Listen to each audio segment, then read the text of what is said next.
Hey everyone, hope you're doing great. Welcome back to my channel. In today's video, we'll dive into what if Deku's body got stronger but his mind became unstable with every power-up. Smash that subscribe button, and be sure to peek at the description below.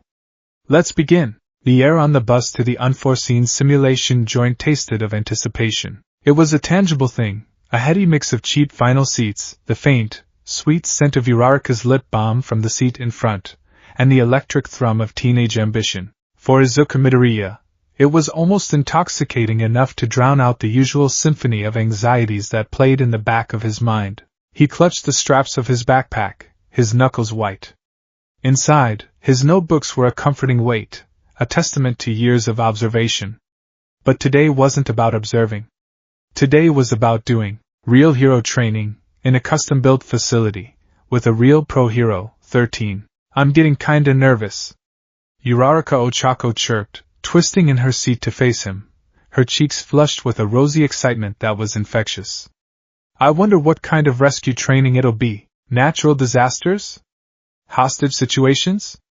Villain attacks? It could be anything, Tenya Ida added, his hands set primly on his knees, his posture a perfect 90-degree angle. That is why UA has invested in such a state-of-the-art facility, to prepare us for any and all eventualities. We must remain vigilant and receptive to 13th's instruction. Izuku offered a shaky but genuine smile. I was reading about the USJ online last night. The different zones, the landslide zone, the conflagration zone, the downpour and mountain zones. It's incredible. They can simulate almost any environment. The main goal of the training is to teach us how to use our quirks to save people, not just fight. His voice was breathless, a torrent of fanboyish enthusiasm. This was his element. The theory, the analysis, the pure, unadulterated love for the mechanics of heroism. For a few precious moments, he was just Izuku Midoriya, the hero nerd. Not the inheritor of a sacred torch, not the vessel of a terrifying, bone-breaking power. Just a boy on a field trip with his friends.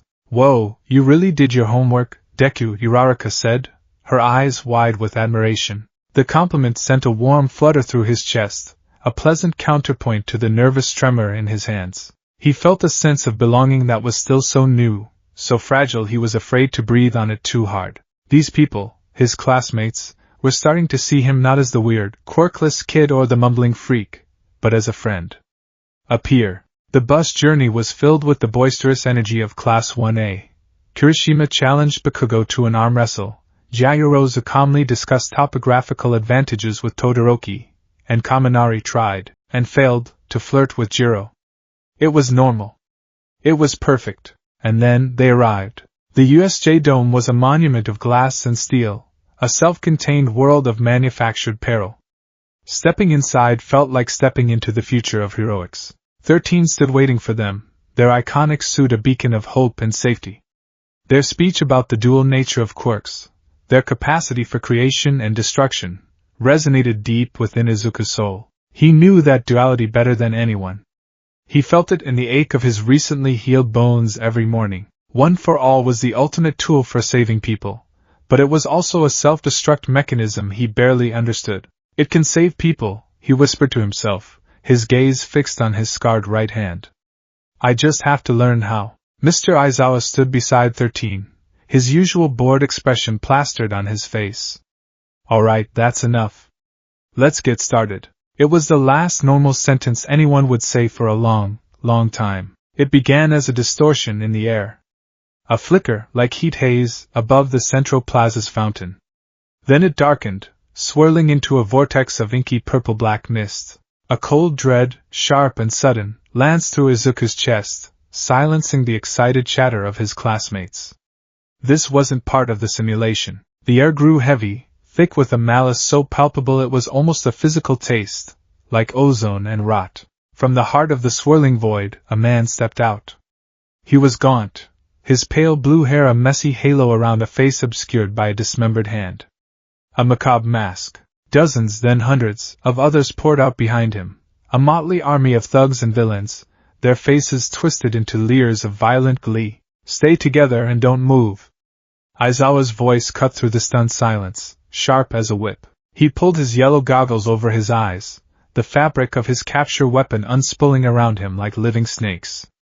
13. Protect the students. Izuku's mind, a moment ago filled with eager anticipation, was now a screaming hurricane of pure terror. Villains. Real villains. Not actors, not robots. This was real. The smell of the air, the glint in their eyes, the sheer number of them. It was an invasion. What's going on? Kirishima asked, his hands hardening into jagged red stone. Are they part of the training? Don't be an idiot, Bakugo snarled, his palms already starting to crackle.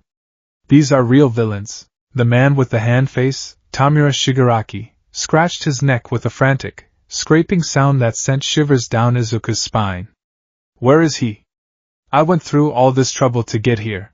All Might, the symbol of peace, isn't here? All Might. They were here for All Might.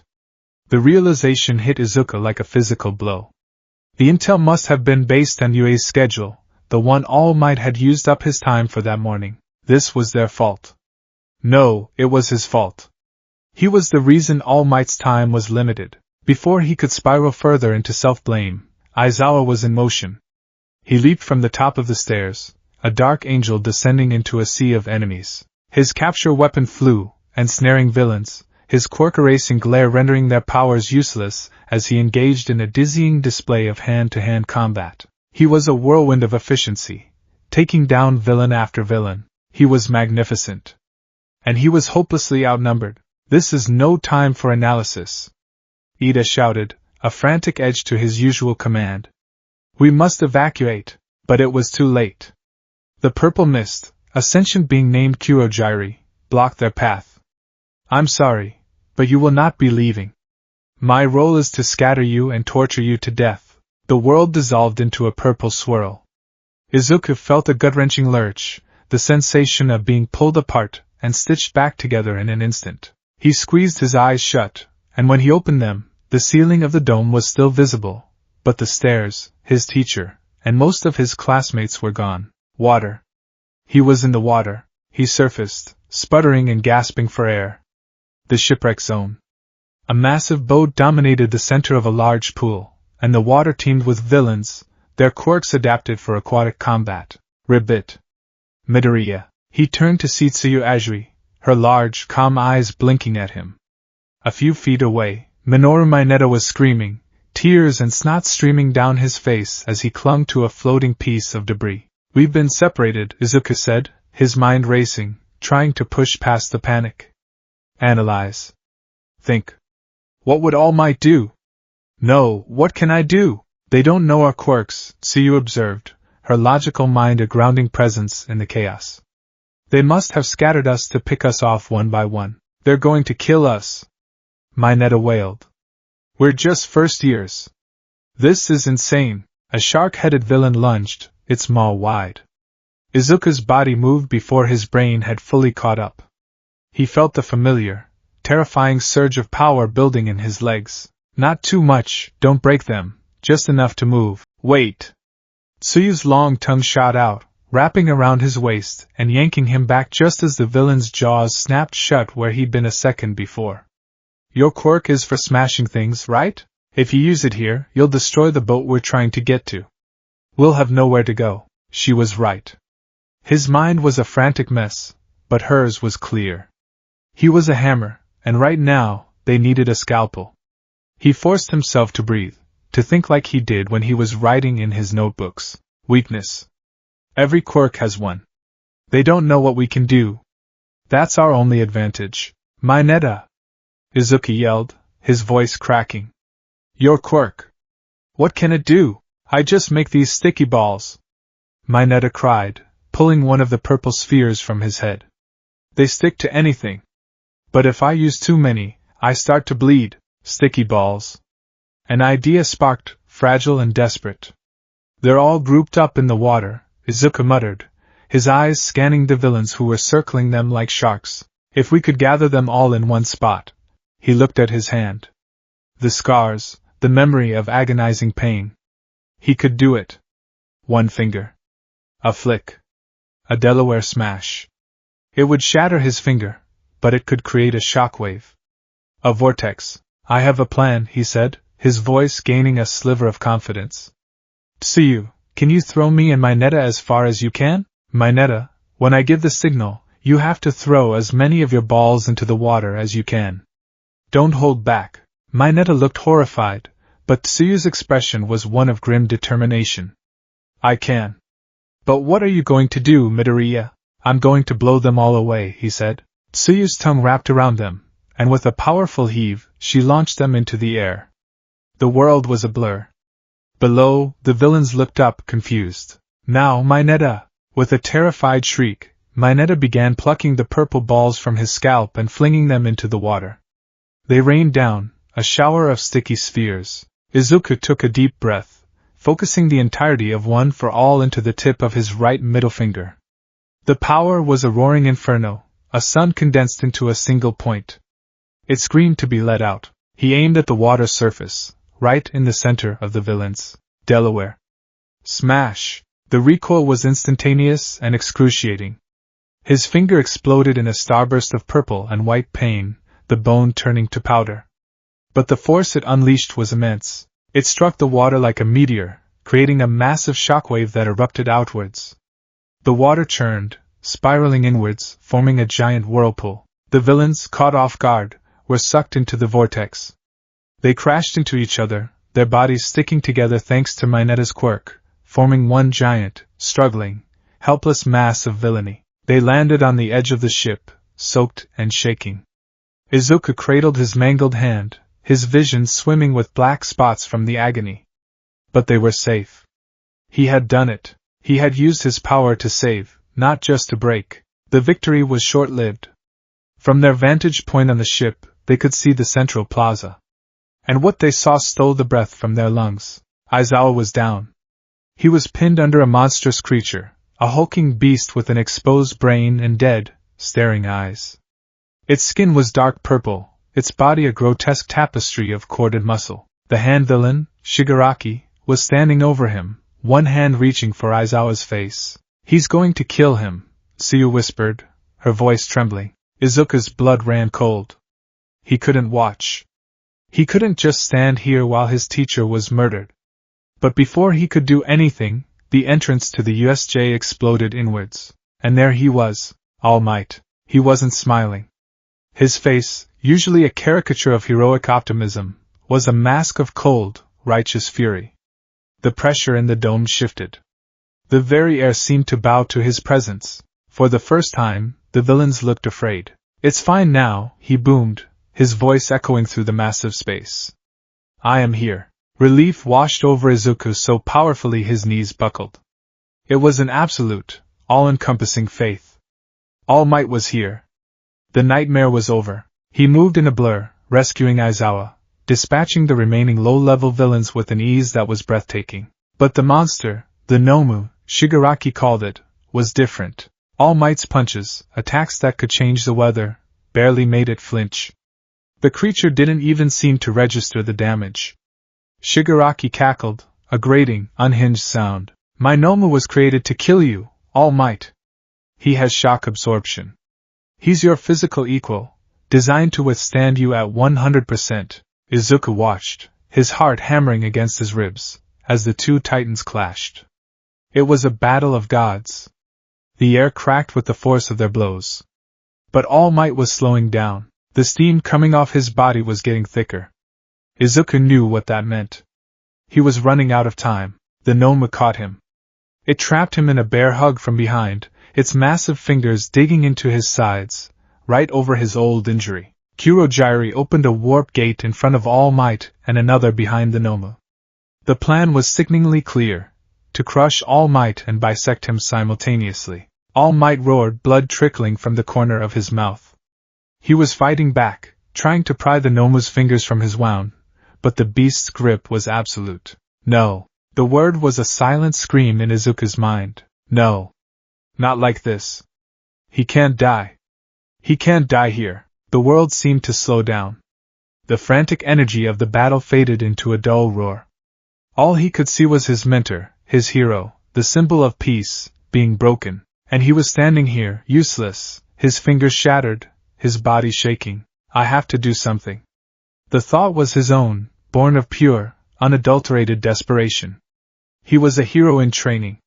He had to act. He burst forward, a green blur of motion.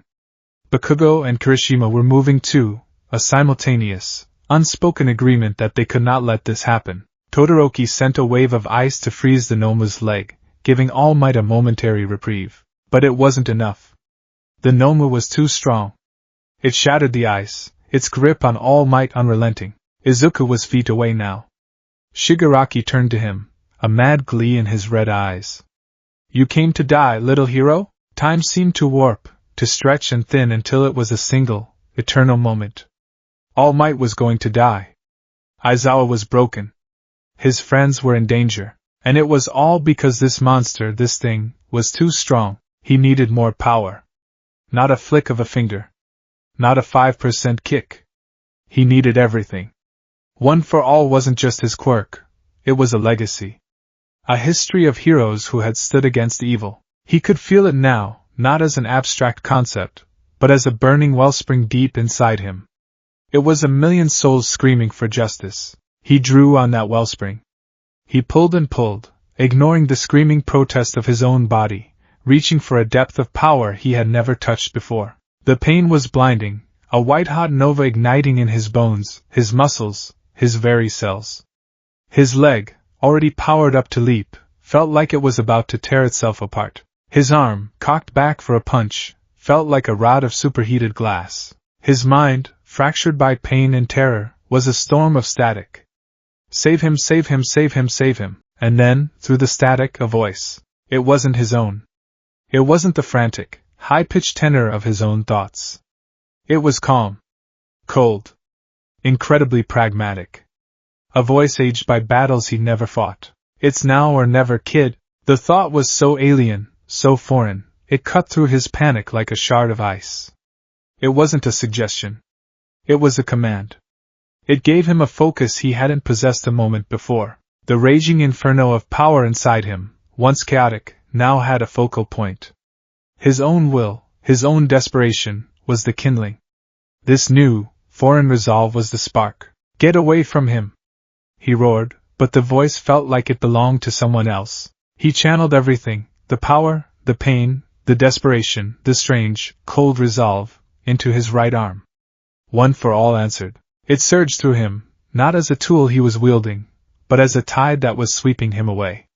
The world went silent. He saw the Noma's side, its exposed flank where All Might's fists had already tenderized the flesh. That was the target. Not just a target his eyes saw, but a weakness that something deeper inside him knew.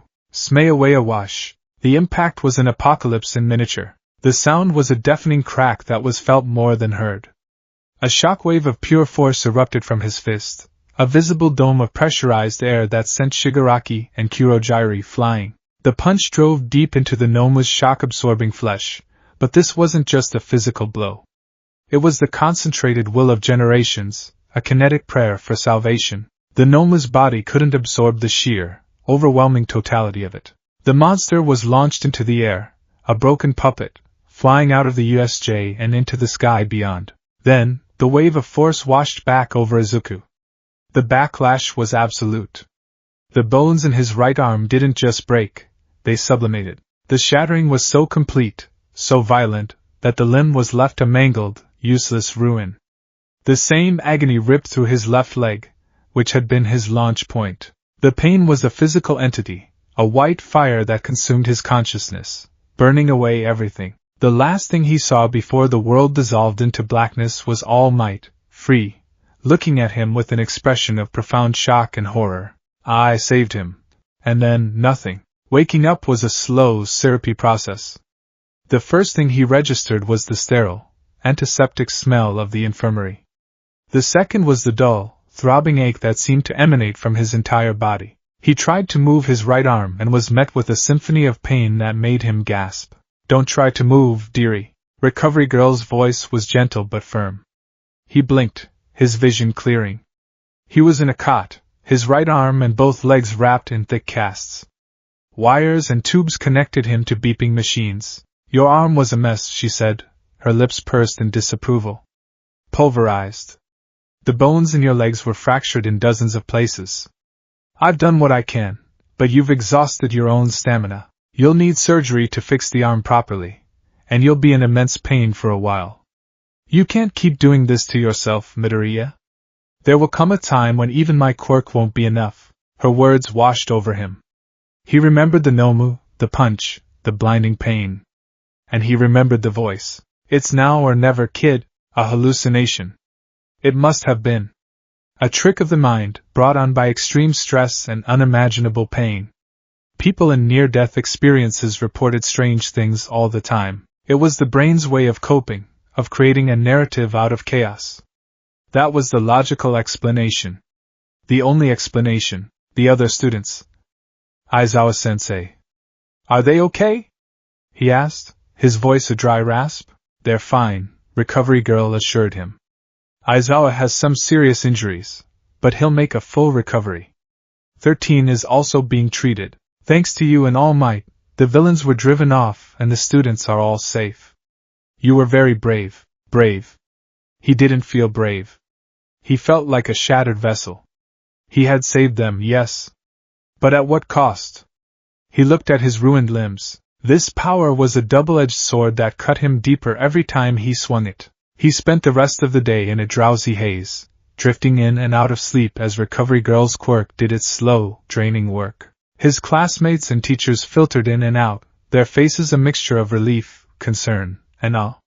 He offered them weak smiles and reassurances he didn't feel. It was during a quiet moment in the late afternoon, as the sun cast long shadows across the infirmary floor, that he felt it for the first time. A sharp, stabbing pain in his left side. He flinched, his breath catching in his throat. It was a precise, localized agony, as if someone had just jabbed him with a hot poker right beneath his ribs. He instinctively reached for the spot with his good arm, but there was nothing there.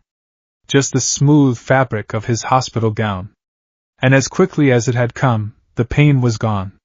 Vanished without a trace. He frowned, prodding the area. There was no tenderness, no bruise, nothing. A muscle spasm?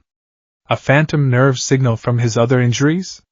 It had felt so real, so specific. He remembered the Nomu's fingers digging into All Might's side.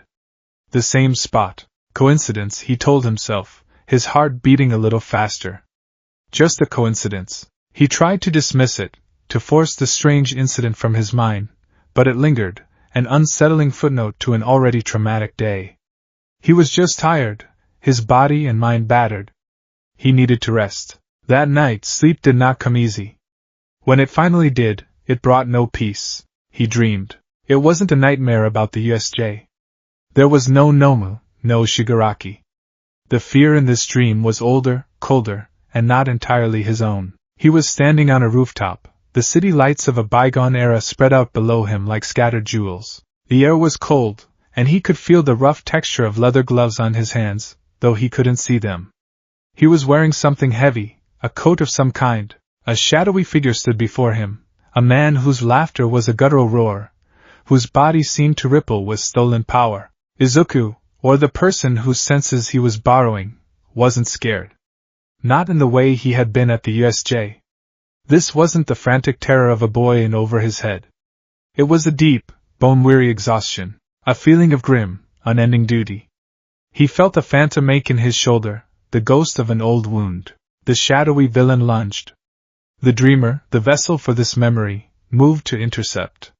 He didn't feel the surge of one for all as a blazing sun. He felt it as a familiar tool, a well-worn weapon that he wielded with practiced, weary efficiency. The dream fractured, the images dissolving into a kaleidoscope of sensations, the taste of cheap coffee, the feeling of rain soaking through a coat, the face of a crying woman he didn't know, the gut-wrenching grief of a promise broken. It was a deluge of a life that wasn't his. He woke up with a strangled gasp, drenched in a cold sweat. His heart was pounding, but the fear was already fading, replaced by a profound and unsettling sense of dislocation. He looked around the dark infirmary, at the moonlight streaming through the window, at the cast on his arm. It all seemed alien, like a set on a stage. He felt like a guest in his own body, the echo of that stranger's weariness still clinging to his soul. Who was that? He shook his head, trying to clear it. A stress dream. A trauma response. His mind was just mixing things up, pulling from movies he'd seen, stories he'd heard. It had to be. He was Izuku Midoriya. He was in the UA infirmary. He was safe. He repeated it to himself like a mantra, but the feeling of being a stranger in his own skin didn't quite fade. It lingered, a low hum beneath the surface of his thoughts. The infirmary door creaked open, spilling a soft yellow light into the room. A tall, skeletal figure stepped inside, his movements quiet so as not to disturb him. "All Might, young Midoriya," he said, his voice a low, gentle rumble. "I'm sorry to wake you, All Might," Izuku breathed, the sight of his mentor grounding him instantly. The strange feelings receded, pushed back by the sheer force of his admiration. "You're okay." "I am, thanks to you," All Might said, pulling a chair to his bedside. He looked tired, the shadows under his eyes deeper than usual. "What you did today. You were reckless. You were foolish. You terrified me." He paused, and a small, proud smile touched his lips. "And you were a true hero." The praise was a balm on Izuku's frayed soul. It was everything he had ever wanted to hear. This was why he'd done it. To see that proud smile on his hero's face. To be worthy. I just moved on my own," Izuku mumbled, the familiar excuse feeling thin and inadequate now. "Your body moved because your heart is that of a hero," All Might corrected gently. "But we need to work on your control, my boy. This power, one for all, is a part of you now. You cannot let it destroy you every time you call upon it." Here it was. The perfect opening. His mentor was here, talking about the quirk. He should tell him. He should mention the voice, the strange, cold resolve that wasn't his. He should talk about the dream, the phantom pain, the feeling of dislocation. It was part of the quirk, wasn't it? An undocumented side effect? All Might would know. He would understand. The words formed on his tongue. "All Might, something strange happened when I used the power." But they caught in his throat. What if All Might didn't understand? What if he thought Izuku was going crazy? Or worse, what if he thought the quirk was defective? What if he decided he'd made a mistake? What if he thought Izuku's mind was too weak, too unstable, to handle the power he'd been given? The fear of that, the terror of having this dream ripped away from him, was greater than the fear of the unknown thing stirring inside him. He couldn't risk it. He couldn't worry All Might, not after he'd already almost gotten him killed. This was his problem to solve.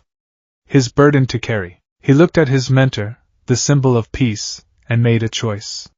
He swallowed the truth, burying it deep inside him. "I know, All Might," Izuku said, his voice earnest and clear, a perfect mask for the turmoil within.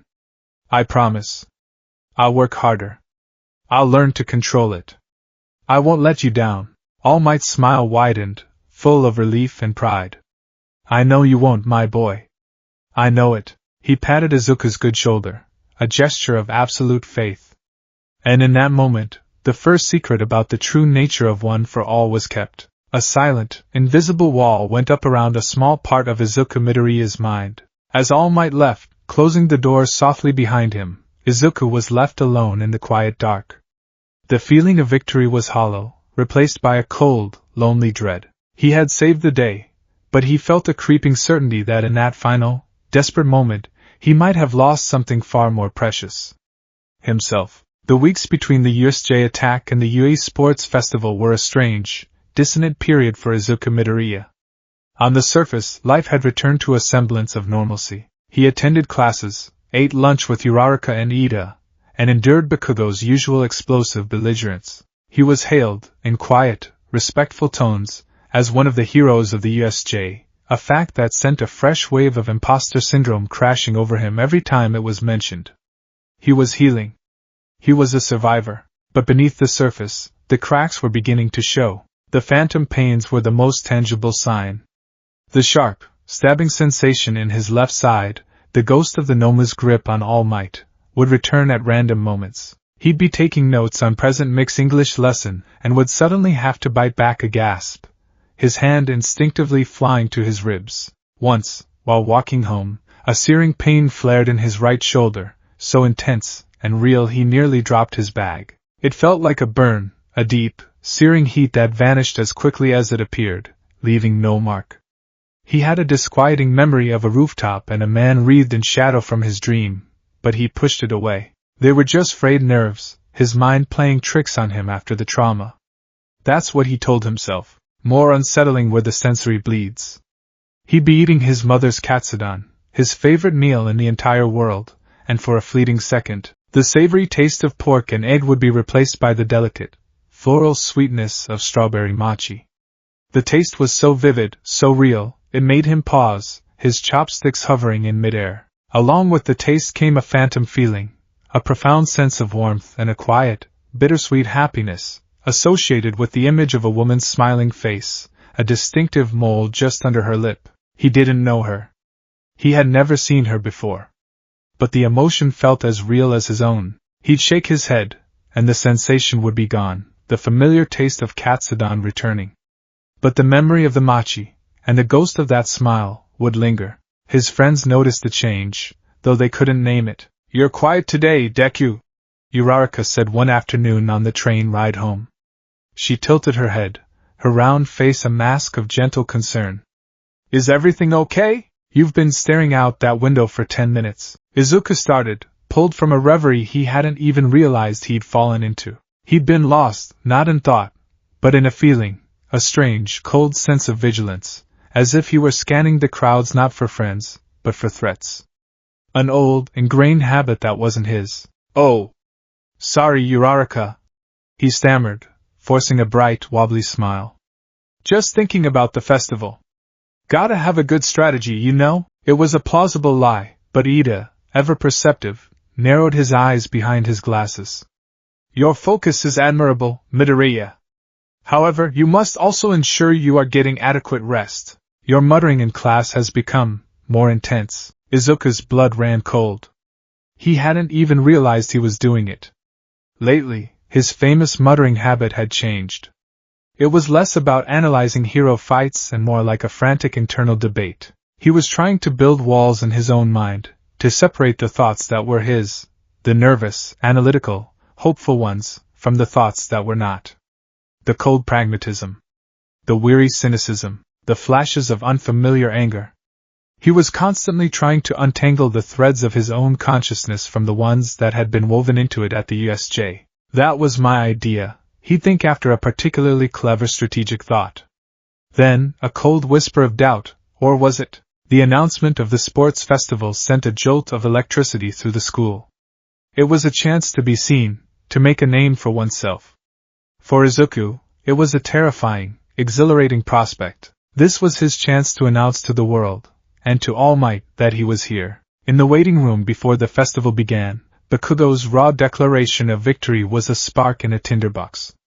"I'm gonna be number one," he snarled, his voice dripping with arrogant certainty. The old Izuku would have flinched, intimidated and overwhelmed. And part of him did. A familiar knot of anxiety tightened in his stomach. But another part of him, a part that was cold and hard and new, reacted differently. A flicker of something that wasn't fear rose in his chest. It was a sharp, predatory competitiveness, an icy resolve that whispered, "Let him try." The feeling was so foreign, so unlike his own earnest desire to simply do his best, that it startled him. He looked at Bakugo not as a childhood rival to be surpassed, but as an obstacle to be dismantled. The thought was chilling, and he quickly buried it under a layer of his usual nervous energy. The first event, the obstacle race, was chaos. Izuku's mind was a whirlwind, but through the storm, clear, concise thoughts cut through. When confronted by the giant robots from the entrance exam, his first instinct was panic. But then, a calm, detached voice in his head, the same one from the USJ, analyzed the situation. "Their footing is unstable. Use their size against them." The idea to use the discarded metal plate as both a shield and a weapon felt less like a stroke of genius and more like a remembered tactic from a battle he never fought.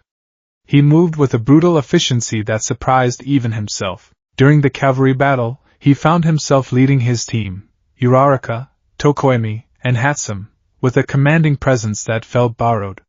He wasn't the stammering, apologetic Deku. He was a field commander, analyzing enemy positions, calling out orders, and exploiting weaknesses with a cold precision. He saw the way Todoroki's team moved, the seamless coordination, and instead of feeling intimidated, he felt a flicker of professional respect, immediately followed by a ruthless assessment of how to break their formation. They survived, securing a spot in the final tournament, but Izuku felt strangely detached from the success. It was like he was watching a movie of himself, a very capable, very strategic version of himself that he didn't quite recognize. The confrontation before the one-on-one battles was what truly set the stage for his undoing.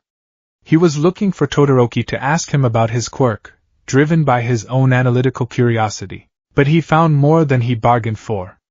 He found endeavor. The number 2 hero was a monolith of fire and ambition, his presence so oppressive it seemed to suck the air out of the hallway. He cornered Izuku, his turquoise eyes burning with an intensity that had nothing to do with heroism. "You put on quite a show out there," Endeavor rumbled, his voice a low growl.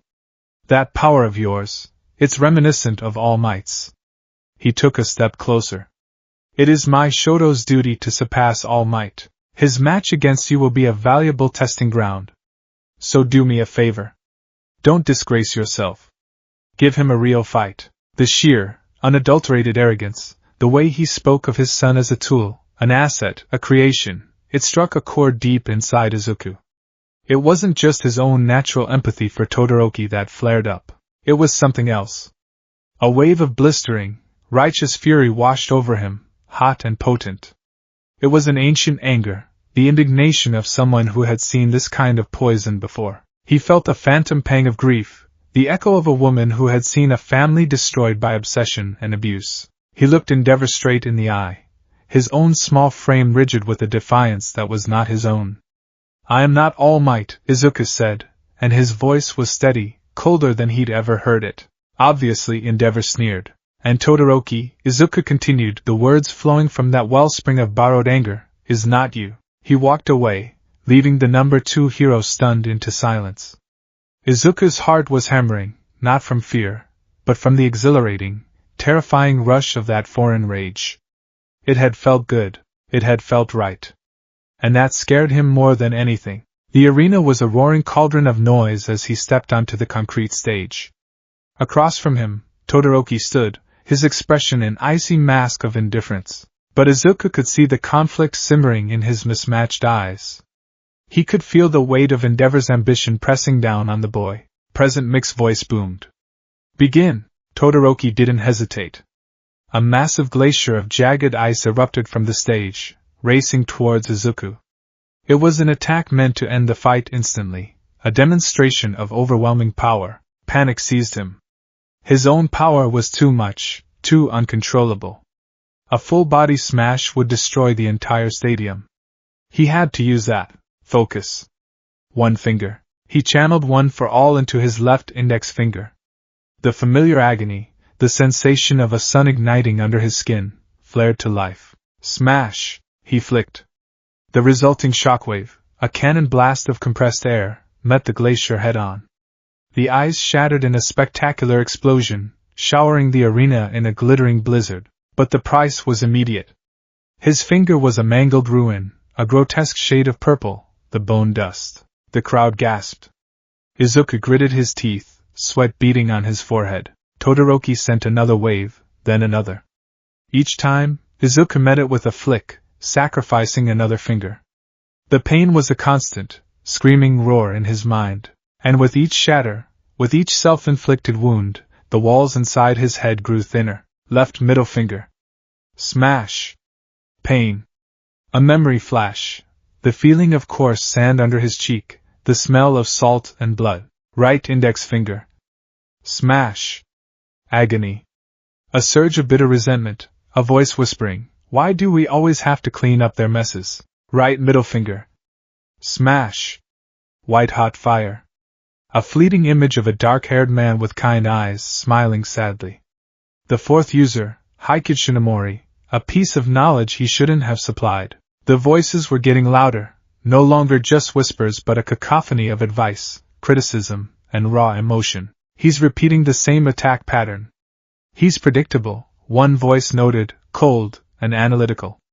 The sixth user, "And don't let him keep you on the defensive. Push forward." Another voice urged, aggressive and impatient. The third, that poor boy. A third voice lamented, filled with a sorrow so profound it nearly brought Izuku to his knees. Nana Shimura.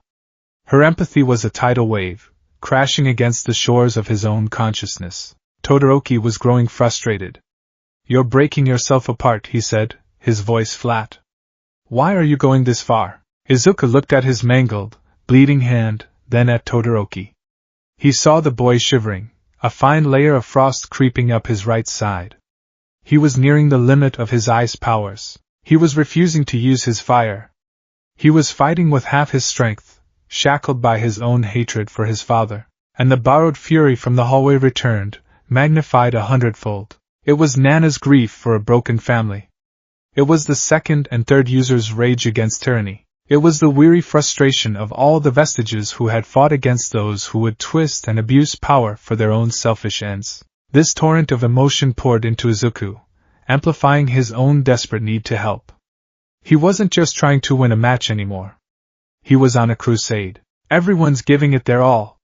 Izuku screamed, his voice raw, desperate.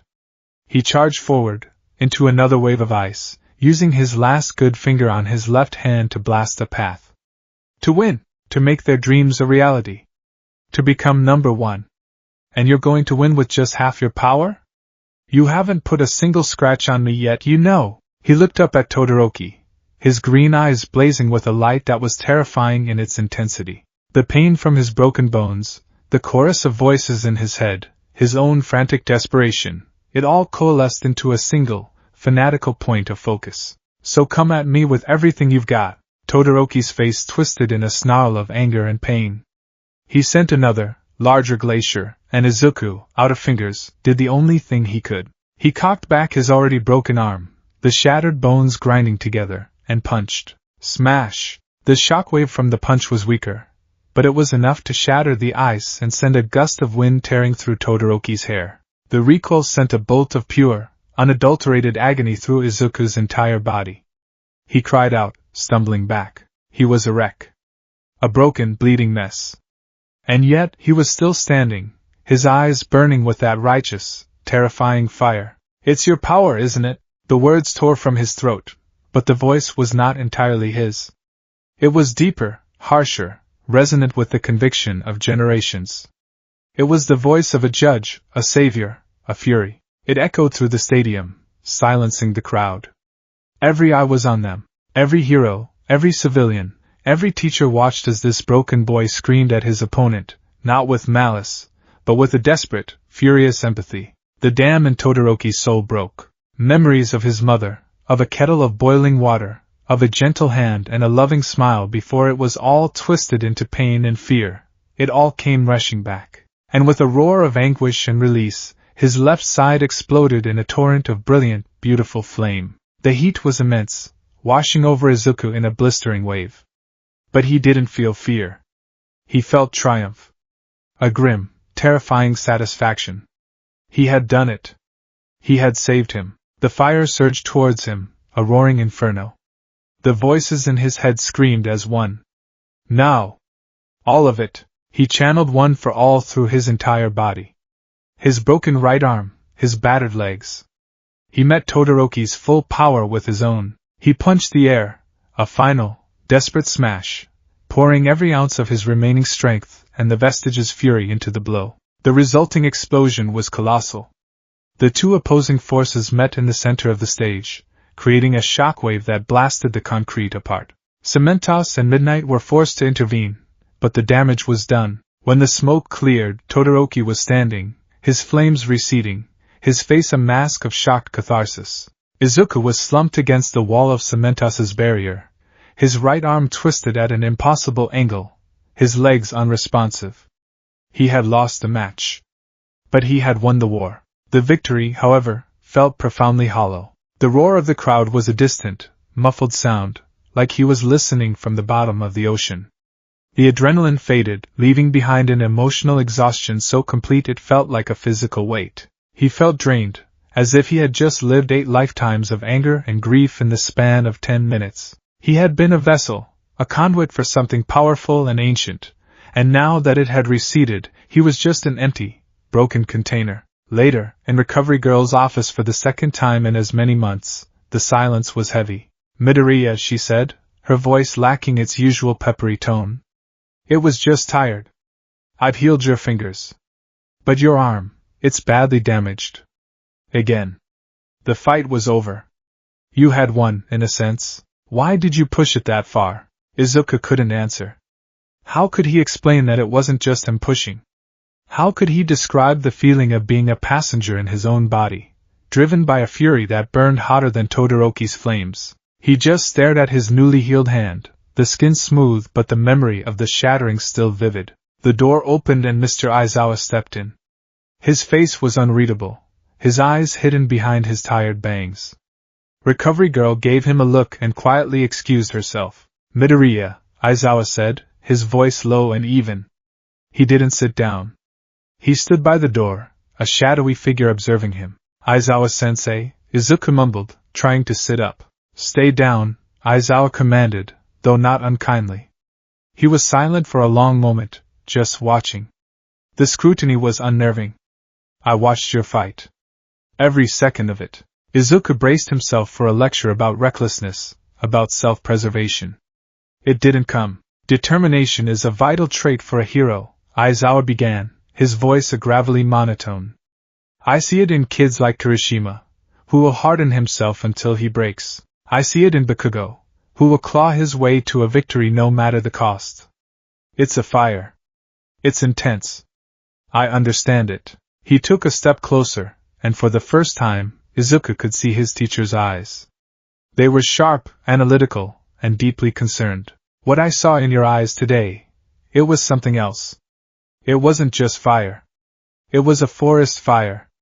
It was fanatical. Almost possessed. Aizawa's voice dropped even lower. For a moment there, you looked like a soldier fighting a war that ended 100 years ago. The words hit Izuku like a physical blow. Possessed. The word hung in the air, cold and heavy. It was the perfect description for how he'd felt. I just really wanted to help him, Izuku stammered, the excuse sounding pathetic even to his own ears. Aizawa's expression didn't change. He knew it was a lie, or at least, not the whole truth. But he didn't press. Todoroki is using his fire now. You achieved your goal.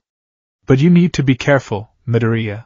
There's a fine line between heroic passion and self-destructive obsession. You're running so fast toward that line, I'm not sure you even see it anymore. He turned and left without another word. The click of the door closing echoed in the silent room. Aizawa's words haunted him. Possessed. A war that ended 100 years ago. That night, alone in his room at home, the adrenaline long gone, he felt the true price of his victory. His body ached, but it was his mind that felt truly battered. The voices were quiet now, dormant, but their residue remained. He felt echoes of their emotions, a lingering sadness that wasn't his, a sliver of cold anger he couldn't explain. He walked to his desk and stared at his reflection in the dark glass of his computer monitor. For a horrifying second, the face staring back wasn't his. The jawline was harder, the eyes colder, the short green hair replaced by a shock of white. The image was gone in a blink, leaving only his own wide, terrified eyes staring back. He stumbled away from the desk, his breath catching in his throat. It wasn't just a voice anymore. It wasn't just a phantom pain or a borrowed taste. He was seeing them now. They were in his head, and he was losing the fight to keep them out. Each victory, each new push of his power, was just another brick removed from the wall of his sanity. And he was terrified of what would happen when the wall came down completely. The Yui Sports Festival, for all its pyrotechnics and public spectacle, left Izuku Midoriya feeling like a ghost haunting the hallways of his own life. His classmates treated him with a new, reverent respect that felt profoundly alienating. They spoke of his battle with Todoroki in hushed, awestruck tones, praising his unbreakable spirit. They didn't see the truth, that his spirit wasn't unbreakable. It was fracturing, hairline cracks spreading through the very foundation of his identity with every aftershock of power. He'd forced a smile when Todoroki visited him in the infirmary, his left side radiating a gentle warmth, and thanked him. The moment was one of genuine connection, a true victory born from the ashes of their fight. But even then, A part of Izuku's mind, a cold and detached observer, was analyzing Todoroki's emotional state, cataloging the shift in his demeanor with an unnerving clinical precision. It was the kind of observation he used to write in his notebooks, but now it was happening involuntarily, a constant background process he couldn't turn off. The choice of hero internships loomed, and the offers that poured in for his classmates were a stark reminder of his own performance. While Todoroki and Bakugo were inundated with requests from top-tier heroes, Izuku's mailbox was comparatively empty. His display of power had been terrifying, but also terrifyingly unstable. No sane hero wanted to take on the liability of a boy who shattered himself with every meaningful action. It was All Might who provided the solution, a name that sent a jolt of pure, fanbush electricity through him, almost powerful enough to silence the whispering echoes in his head. Gran Torino, All Might's own former teacher. The journey to meet him was a nervous, buzzing ordeal. Izuku spent the entire train ride muttering to himself, not just analyzing Gran Torino's known history, but actively trying to suppress the other voices that offered their own unsolicited opinions. A relic!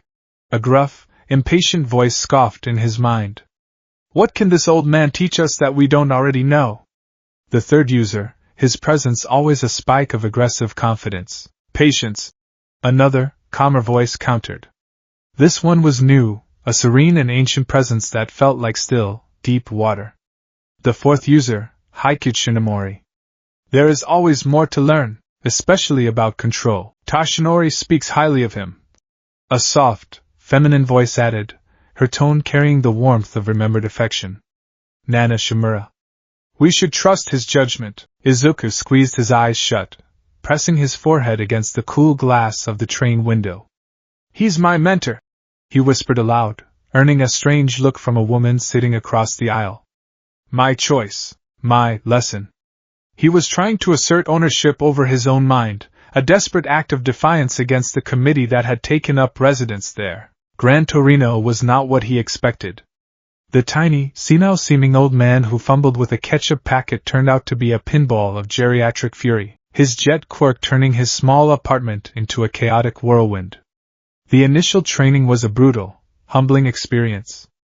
Gran Torino diagnosed his problem instantly. Izuku treated One for All like a special move, a trump card to be played, not an intrinsic part of himself. He was holding it at arm's length, afraid of it. You need to let it flow, the old hero rasped, bouncing off another wall.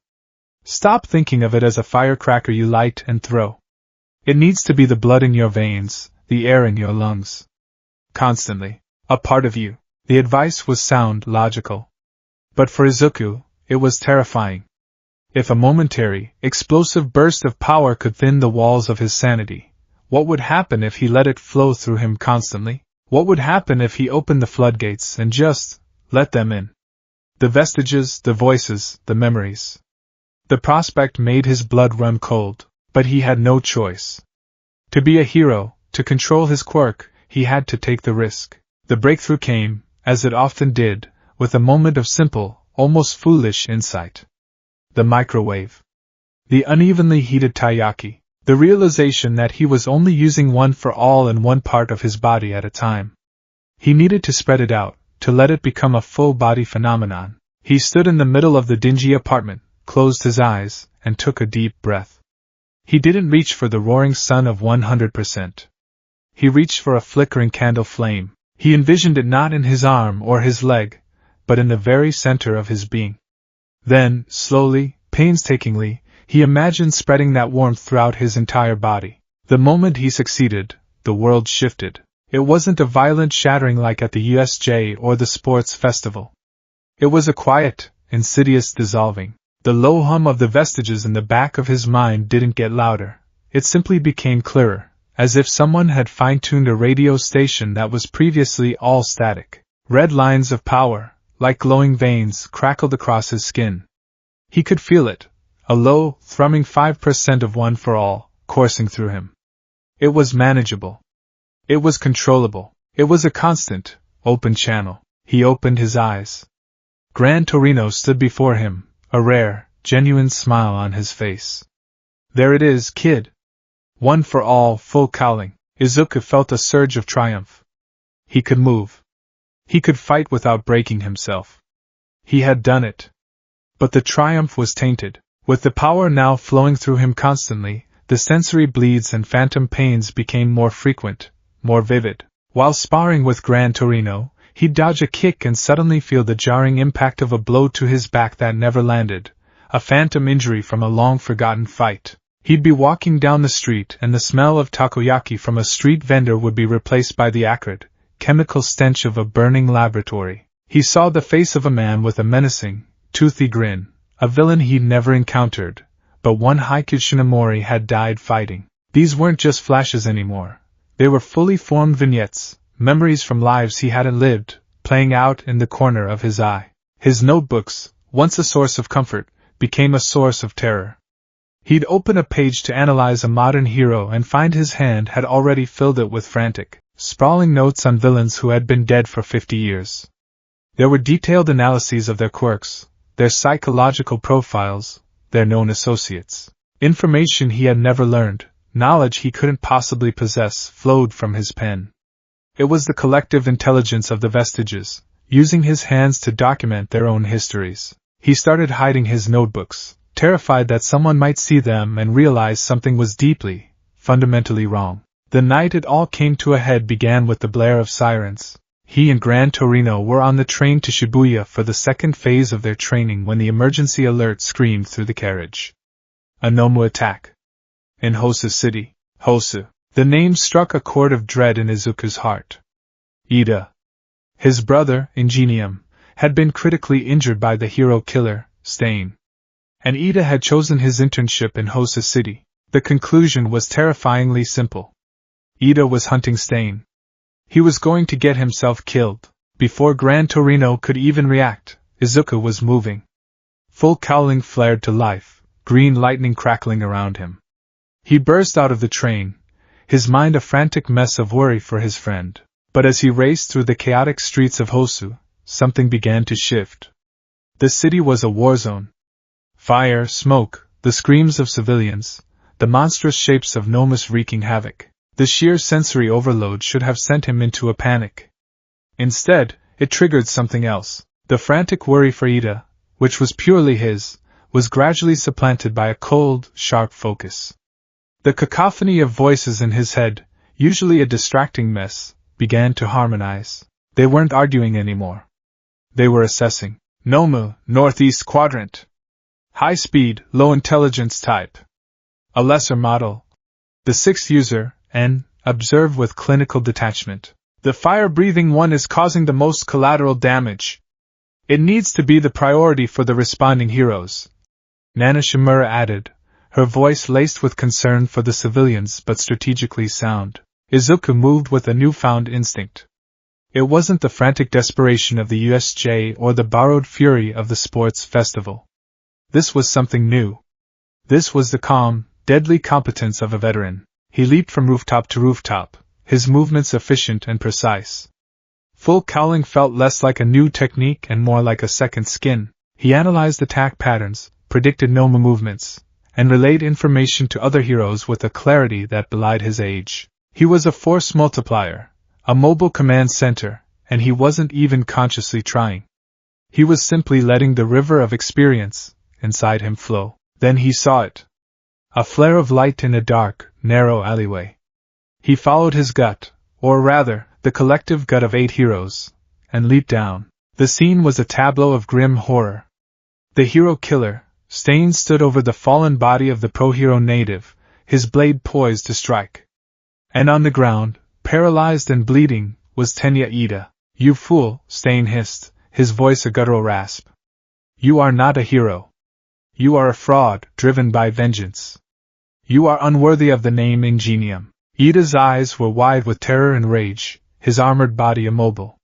You will pay for what you did to my brother. He was weak. Like you, Stain spat, raising his sword for the killing blow. Time seemed to slow. Izuku saw his friend, helpless. He saw a villain about to commit murder.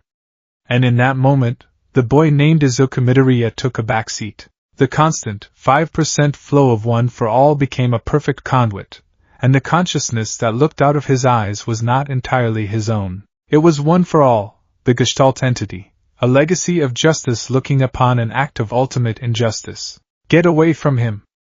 Izuku roared. He shot forward, a bolt of green lightning. He didn't aim a wild, shattering punch. He moved with a cold, calculated grace. A 5% Detroit smash, not aimed to obliterate, but to disarm. The blow was perfect. It struck Stain's sword arm, sending the katana clattering across the pavement, and knocking the villain back. Izuku landed between Stain and Ida, his body thrumming with contained power. He stood in a low, balanced fighting stance he never practiced, a posture that felt as natural as breathing. Stain recovered, his serpentine tongue darting out to lick his lips. His eyes, wild and fanatical, fixed on Izuku. Another fake hero appears. You have the same look in your eyes as All Might, the look of a true believer. I'm here to stop you, Izuku said, his voice level and devoid of fear. The change was so profound that Ida, even in his paralyzed state, stared at him in shock. This wasn't the nervous, mumbling Midoriya. This was someone else. The fight began. It was a deadly dance in the narrow alley. Stain was preternaturally fast, his movements erratic and unpredictable. But Izuku was moving with an instinct that wasn't his. He was seeing Stain's attacks before they happened, his body reacting with the honed reflexes of a seasoned combatant. He favors his right leg for feints, Stain's voice noted in his mind. His knife work is designed to draw blood from the limbs. Watch his wrists, force him into the open, the third user commanded. The tight quarters favor his agility. Izuku fought with a chilling efficiency. He dodged a knife swipe that would have grazed his arm, pivoted on his heel to avoid a sword thrust, and used the alley walls to launch himself into counterattacks. He wasn't just fighting Stain. He was deconstructing him, analyzing his every move with the combined experience of 7 other heroes. The arrival of Todoroki, drawn by the location Izuku had sent, tipped the scales. But even with a powerful ally, the fight was harrowing. Todoroki's ice and fire provided range and power, but Stain was a master of close-quarters combat, his quirk a constant, terrifying threat. One lick of blood, and the fight was over. Stain managed to graze Todoroki's cheek, paralyzing him. He lunged for the fallen boy. The strongest must survive. Fakes must be culled. Izuku moved. He pushed full cowling higher, 7%, 8%, the power surging through him, the voices in his head growing sharper, clearer. He intercepted Stain, his fist crashing against the villain's side. The blow was powerful, staggering Stain, but the villain was unnaturally tough. In the midst of the chaos, Izuku felt a grim, cold satisfaction blooming in his chest. It was a hunter's thrill, a warrior's joy in meeting a worthy opponent. He was dissecting Stain's ideology even as he fought him, understanding the twisted logic, the fanatical creed. And a dark part of him, a part that belonged to the weary, cynical past users, almost agreed with Stain's premise. The world was full of fake heroes. The thought was heretical, and it terrified him. The final moments of the fight were a blur of coordinated action. Ida, recovering from the paralysis, used his recipro burst to land a crucial kick. Todoroki unleashed his flames, and Izuku, seeing his opening, delivered the final blow. A concussive, non-lethal punch to the head that sent the hero-killer crashing into unconsciousness. They had won. Stain was defeated. His friends were alive. But as Izuku stood over the fallen villain, panting, his body screaming with the strain of pushing past his limits, he felt no elation. No relief. He looked down at Stain, and the feeling that washed over him was a cold, unnerving sense of finality. A job completed. A threat neutralized. It was the detached satisfaction of a soldier, not the celebratory joy of a hero. The aftermath was even more surreal. As the pro-heroes, including Endeavor and Gran Torino, arrived, the situation quickly became complicated. The law was clear. They had engaged in combat without licenses. They had broken the rules. As they were being lectured, a winged gnome swooped down from the sky, snatching Izuku. The sudden terror was real, his own panicked cry tearing from his throat. He was being carried away, helpless, and then, something impossible happened. Stain, bleeding and broken, his ribs shattered, forced himself to his feet. With a roar of pure, undiluted will, he broke free, killed the Noma that held Izuku, and landed before the assembled heroes. He stood there, a specter of blood and conviction, his mask fallen away to reveal a face of terrifying intensity. He exuded an aura of such overwhelming killing intent that everyone, pro-heroes, police, even Endeavor, was frozen in place. "You fakes!" Stain rasped, his voice a death rattle. "All Might is the only one worthy of the title of hero, and I will." He took a step forward, and then, a punctured lung finally giving out, he collapsed unconscious. But his spirit, his terrifying will, hung in the air like a poison. Izuku stood there shaking. He was safe. But the look in Stain's eyes as he saved him, it was a look of acknowledgement. A fanatic recognizing what he perceived as a kindred spirit. A killer validating a hero. The thought was sickening. The victory in Hosu was a turning point. By mastering 5% full cowling, by opening that constant, stable conduit to the vestiges, Izuku had achieved a new level of power and control. But he had also permanently blurred the lines of his own mind. In the hospital afterward, the official story was spun. Endeavor had defeated Stain, and the students were merely rescued hostages. It was a necessary lie to protect them. Todoroki was angry, Ida was humbled and grateful. They turned to Izuku, their friend, the one who had saved them, but the boy they turned to wasn't entirely there. He sat on the edge of his hospital bed, his gaze distant. Todoroki and Ida thanked him, their voices thick with emotion. Izuku just nodded, his expression flat. "The outcome was logically sound," he said, his voice quiet and even. "Stain's quirk has a time limit based on blood type. Our combined quirks overwhelmed his mobility and tactical options. His capture was inevitable once reinforcements arrived." Todoroki and Ida stared at him. It was a perfect, clinical analysis of the fight. There was no joy in it, no relief that they were all alive. He wasn't celebrating their survival. He was filing an after-action report. The warm, empathetic boy who had screamed his soul out for Todoroki at the sports festival was gone, replaced by this cold, detached strategist. "Midoriya, are you okay?" Ida asked, his brow furrowed with concern. Izuku looked up, and for a second, his eyes seemed ancient, filled with a weariness that no teenager should possess. "We survived. That's the metric for success." He then turned his head and stared out the window, his attention captured by something only he could see. He was having a flashback. A vivid, waking dream. He was seeing a sun-drenched field, feeling the warmth on his skin, hearing the laughter of a child. It was Nana Shimura's memory of a picnic with her son, a memory so clear and poignant it brought a tear to his eye. He was mourning a loss that wasn't his, feeling a grief for a child he'd never met. He wiped the tear away, confused by its presence. He felt emotionally whipsawed, thrown between the cold satisfaction of the battle and this sudden, overwhelming wave of sorrow. The walls were gone. The thoughts, memories, and emotions of the past users were no longer just bleeding in. They were flooding the gates. All Might visited him later, his face beaming with pride. "Young Midoriya. Full cowling. You've taken a huge step forward. Gran Torino told me everything. You were magnificent." All Might's praise, once the sun that Izuku orbited, now felt distant. He was too busy trying to keep his own thoughts straight, trying to figure out which emotions were his and which were echoes from the ghosts in his machine.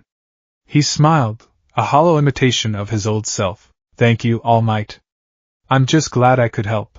He didn't mention the cold satisfaction. He didn't mention the waking dreams or the detailed knowledge of dead villains in his notebooks. He didn't mention the terrifying moment he'd almost agreed with Stain. He just let All Might praise him, the lie of his stability solidifying with every word. The victory against Stain cost him nothing physically. But the price was paid in the currency of his soul.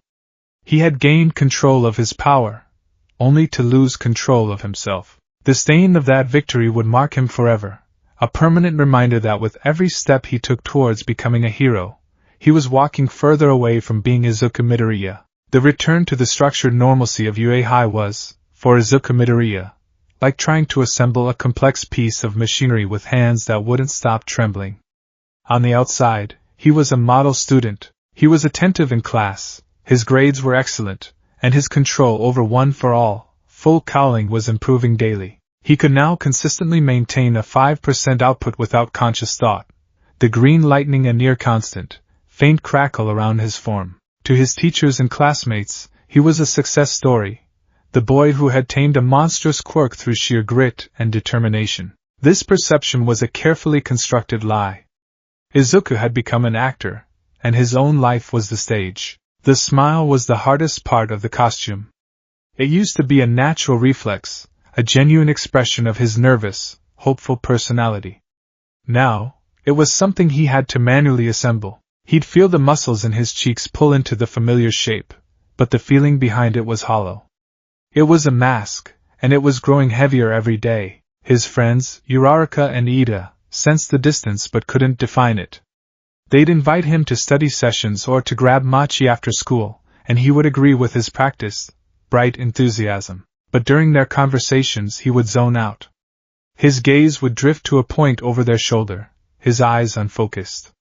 He wasn't just daydreaming. He was time-traveling. A casual mention of a new hero agency downtown would trigger a vivid, unsolicited memory from the sixth user, N, of a stakeout on that very same street corner 50 years ago. The taste of stale coffee and the damp chill of a rainy night so real it would make him shiver.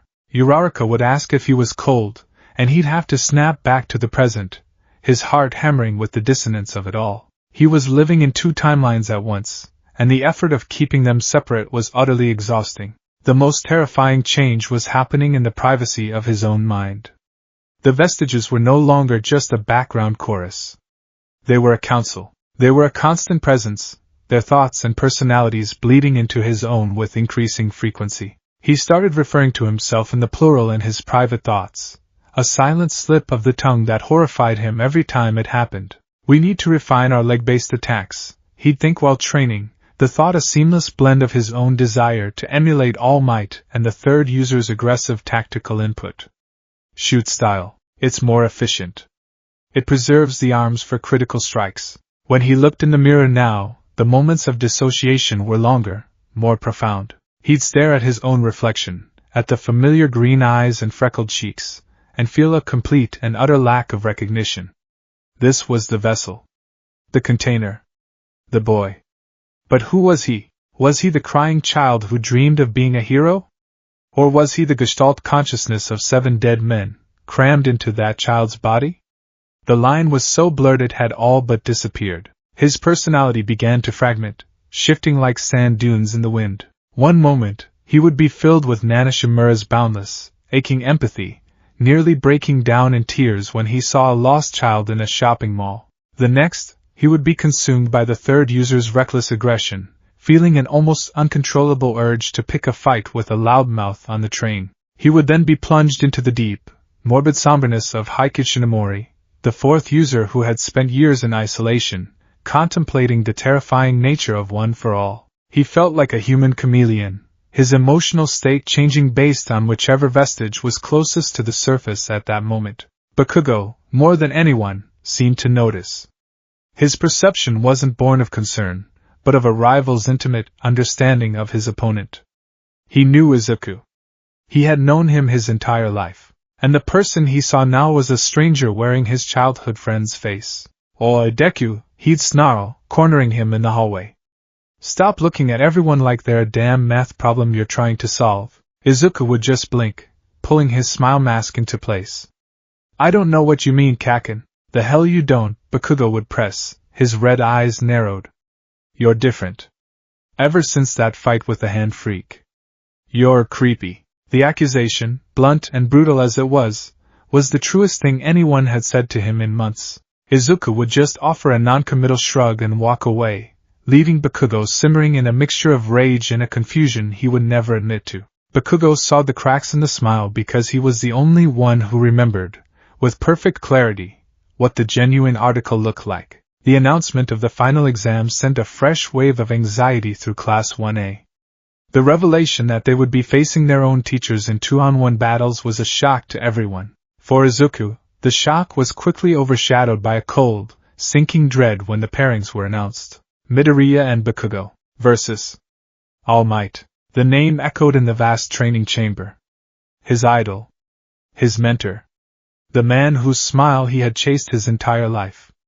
He was now his opponent. A wave of his old, familiar terror washed over him, the feeling of being small, weak, and utterly outmatched.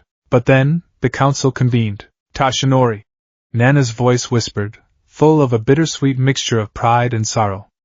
Look how strong he's become. He is the final obstacle. The second user stated, his voice hard as iron. His weakness is his sentimentality for the boy. That is the key. This is not a battle to be won with force. Haikid Shinomori added, his tone contemplative and grim. The objective is to pass the exam. Escape or capture. Direct confrontation is illogical and suicidal. Izuku stood there, frozen, as this war-room debate raged in his head. His own fear was a tiny, flickering candle in the hurricane of their combined strategic analysis. He looked over at Bakugo, who was trembling, not with fear, but with a furious, ecstatic energy. He was getting the chance to fight All Might. For him, this was the ultimate test. Izuku knew, with a certainty that chilled him to the bone, that Bakugo's approach would get them both annihilated. The briefing with his partner was a disaster. Listen up, Deku, Bakugo snarled as they stood in the waiting area, the city-like training grounds sprawling before them. The plan is simple. I'm going to blast his damn face off. You stay the hell out of my way. The old Izuku would have argued, stammered, and tried to reason with him. This Izuku, however, listened with a detached patience, his mind processing Bakugo not as a partner, but as a resource, an unpredictable, highly volatile asset. That's not a plan, Kaken, Izuku said, his voice eerily calm.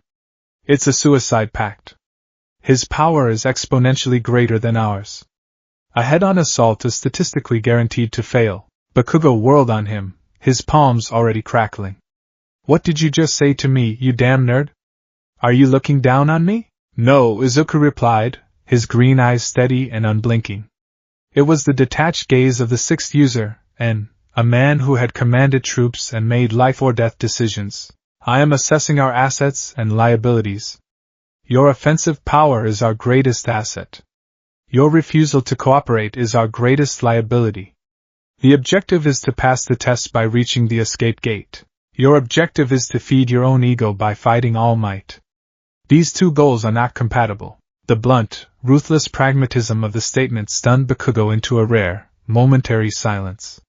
He stared at Izuku, his expression a mixture of fury and disbelief. This wasn't Deku. Deku was a mumbling, crying weakling who followed him around like a lost puppy. This was something else. This was a strategist who looked at him and saw not a rival, but a chess piece. Before Bakugo could explode, the alarm blared, signaling the start of the exam. All Might's voice boomed through the speakers, full of theatrical bravado. I am here to deliver your final exam. Bakugo, shaking with rage, shot Izuku a look of pure hatred. Fine. I'll beat him myself. Don't you dare get in my way. He blasted off into the city, a one-man army on a collision course with a god. Izuku sighed, a weary sound that belonged to a much older man. So be it. He melted into the shadows of a nearby alleyway, his movements silent and deliberate. Let the berserker draw the giant's attention. The strategist would focus on the real objective. The next few minutes were a terrifying display of overwhelming power. All Might intercepted Bakugo with casual, almost insulting ease. The shockwaves from their battles shook the entire training ground. Buildings cracked, windows shattered. Izuku watched from a distance, his mind a cold, calculating machine. He analyzed All Might's movements, his timing, the slight tells that indicated he was holding back. But even a heavily restrained All Might was a force of nature. Bakugo was putting up a furious fight, his explosions more powerful and creative than Izuku had ever seen. But he was just chipping away at a mountain. The boy is reckless, but his battle sense is undeniable. The third user admitted grudgingly. He's buying us time, us. There it was again. Izuku used the time Bakugo was buying him to race towards the escape gate, sticking to the alleys and sewer systems. He was halfway there when the fighting stopped. A deafening silence fell over the city. Then, a massive explosion rocked the ground, far more powerful than any of Bakugo's. Izuku felt the tremor in his bones. All Might was done playing. He found Bakugo in a crater, beaten, bruised, but miraculously conscious, his pride in tatters. All Might stood over him, a towering, indomitable figure. You should have listened to young Midoriya, young Bakugo, All Might said, his tone disappointed. A hero knows when to fight and when to retreat. Teamwork is not a suggestion, it is a necessity. He turned his gaze, and Izuku knew, with a dreadful certainty, that All Might knew exactly where he was. He was being herded, manipulated. This was all part of the lesson. Izuku stepped out of the shadows. All Might. Ah, young Midoriya, All Might said, his smile razor sharp. Hiding will not help you pass.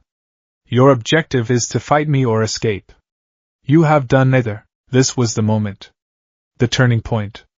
His own fear was screaming at him to run, to surrender. Bakugo was down. The plan had failed. It was over, but the council in his head had a different opinion. They saw an opening.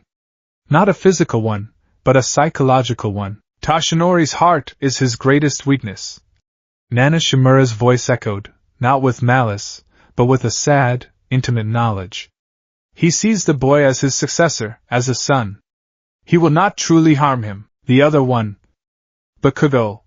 The second user added, his voice like flint striking steel. His pride is his weakness. But it is also his strength. He will not accept a loss if it is not on his own terms. He will not accept being saved. A new plan began to form in Izuku's mind, a synthesis of these cold, calculating observations. It was a ruthless, manipulative, and utterly brilliant strategy, and it was born not from a desire to be a hero, but from a desperate, cold-blooded need to win. He looked at Bakugo, then at All Might. Kaken, he said, his voice clear and loud. We can't win by fighting. We have to run. We have to get to the gate. Bakugo struggled to his feet, spitting blood. Shut up, Deku. I'm not running away. I'm not losing to you or to him. This isn't about winning or losing anymore, Izuku said, his eyes locking with Bakugo's. It's about passing. He turned to All Might, his posture changing. He wasn't a scared student anymore. He was a tactician laying a trap. You're right, All Might. We can't beat you. It's impossible. He then did something that shocked everyone. He turned and ran, not towards the gate, but back into the city. A feint. All Might, expecting a coordinated attack, was momentarily confused. He moved to pursue Izuku, leaving Bakugo behind. It was a calculated risk. All Might was faster, stronger, but he was also predictable in his heroic desire to confront the fleeing opponent. As All Might rounded a corner, Izuku was there waiting for him. But he didn't attack. He just stood there. You're a great teacher, All Might, Izuku said, his voice resonating with an unnerving calm. You're teaching us about teamwork, about knowing our limits. He took a step forward. But you have a weakness too. All Might stopped, his guard up. And what might that be, young Midoriya? Izuku looked him straight in the eye. The boy's green eyes were gone, replaced by something ancient and cold, the combined gaze of all the vestiges. Us, he said, the plural pronouns slipping out, deliberate and chilling. You care too much about me. You see the future in me. You're afraid of breaking your own legacy. The words hit All Might like a physical blow. The truth of them was undeniable. He was holding back, terrified of injuring the boy who was to be his successor. You won't hit me with your full power, Izuku continued, his voice dropping to a near whisper. You can't. Because if you do, and I break, you'll never forgive yourself. He was weaponizing their relationship. He was exploiting his mentor's love and sense of responsibility with a chilling, surgical precision. The idea was so monstrous, so antithetical to the loving, adoring boy he once was, that a part of him, the real Izuku, was screaming in a locked room deep inside his own mind. But the entity in control now was not that boy. It was the collective, the survivor, the thing that would do anything to win. He took another step. So, you're in a bind. You can't capture me without risking serious injury, and you can't let me go, because that would mean I pass. All Might was speechless, his heroic smile faltering for the first time. He was looking at his cheerful, optimistic successor, and seeing the cold, hard eyes of a stranger. This was the moment Izuku had been waiting for. He charged, not at All Might, but past him, back towards where he'd left Bakugo. "Kaken!"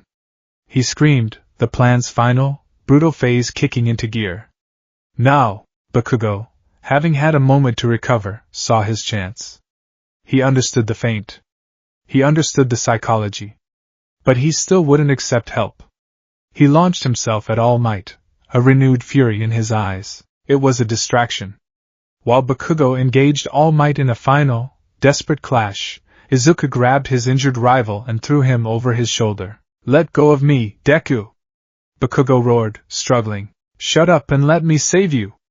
Izuku snarled back, the words laced with a frustration that wasn't entirely his own. He sprinted for the gate. All Might, caught between the two boys, had to make a choice: stop the escaping pair or finish the fight with Bakugo. He chose to stop the escape. He appeared before them in a blur, his fist cocked. This was it. The final gamble. "Kaken," Izuku grunted, struggling under Bakugo's weight. "If you want to prove you're better than me, then prove it. Prove that you can accept a victory you didn't win alone. A real hero knows how to work with others, even someone they hate. That's what you're failing to understand." He then did the unthinkable. He punched Bakugo squarely in the gut. The blow knocked the wind out of Bakugo, but it also propelled him forward, sending him stumbling past All Might's guard and through the escape gate. The buzzer sounded. Student Bakugo passed. Bakugo lay on the ground outside the gate, stunned, gasping for air, a look of utter disbelief on his face. Izuku stood alone, facing All Might, a grim, tired smile on his face. He had sacrificed himself, yes, but he had done it in the most manipulative way possible. He hadn't just saved his partner. He had forced a victory upon him, using his pride against him. "You've passed, young Bakugo," All Might said, his voice heavy. He turned to Izuku. "But you, young Midoriya, you have failed." The exam ended. Izuku was collected by the medical bots, his body bruised but not broken. The true damage was invisible. Later, in the observation room, Bakugo cornered him. The rest of the class was celebrating their passes or commiserating their failures. But Bakugo was silent, his usual explosive anger replaced by a cold, simmering intensity. He grabbed the front of Izuku's shirt, slamming him against the wall. "What the hell was that, Deku?" he whispered, his voice dangerously low. "That whole thing, the talking, the plan, that wasn't you." Izuku looked at him, his carefully constructed mask finally gone. His eyes were empty, exhausted. The fire of the vestiges had receded, leaving behind a barren, hollowed-out landscape.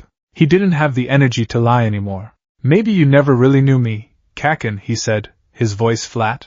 He pushed Bakugo's hands away and walked off, leaving his childhood rival standing there, more confused and angry than ever. Bakugo stared after him, the seed of a terrible realization planting itself in his mind.